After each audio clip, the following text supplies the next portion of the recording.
இசை உலகில் சில தருணங்கள் வரலாறாக மாறிவிடும். அப்படிப்பட்ட ஒரு உண்மை சம்பவம்தான் இது. இசைஞானி இளையராஜா இசையில் ஒரு அற்புதமான பாடல் உருவாகிக் கொண்டிருந்தது. அந்த பாடலை பாட அழைக்கப்பட்டவர் இசை உலகின் மரியாதைக்குரிய குரல் கே.ஜே. யேசுதாஸ். ஸ்டூடியோவில் எல்லாம் தயாராக இருந்தது. இசைக்கலைஞர்கள் காத்திருந்தார்கள். ஆனால் அந்த ஒரு குரல் மட்டும் வரவில்லை.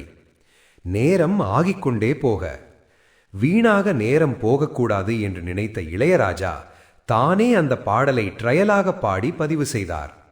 அடுத்த நாள் யேசுதாஸ் ஸ்டூடியோவுக்கு வந்தார். அவருக்கு அந்த ட்ரையல் பாடல் கொடுக்கப்பட்டது. அவர் அதை முழுமையாக கேட்டார். அடுத்து நடந்தது யாரும் எதிர்பார்க்காத ஒன்று. யேசுதாஸ் கண்களில் கண்ணீர் வழிந்தது. அவர் நேராக இளையராஜாவிடம் சென்று, இந்த பாடலை நான் பாட முடியாது. இந்த உணர்வை, இந்த ஆழத்தை நான் தர முடியுமா தெரியவில்லை. இந்த பாடல் உங்கள் குரலில்தான் நிலைத்து நிற்கும் என்று சொல்லி அந்த வாய்ப்பை தானாகவே விட்டுக் கொடுத்தார். ஒரு பெரிய பாடகர், ஒரு பெரிய மனசு. அந்த நாள் இளையராஜாவின் குரலில் உலகம் கேட்ட அந்த பாடல்தான் ஜனனி ஜனனி ஜதம் நீ அகம் நீ. ஜனனி ஜனனி. இந்த பாடல் இடம்பெற்ற படம் தாய் மூகாம்பிகை. இன்று கூட இந்த பாடலை கண்களை மூடி கேட்டால் உங்கள் கண்களில் கண்ணீர் வராமல் இருக்காது.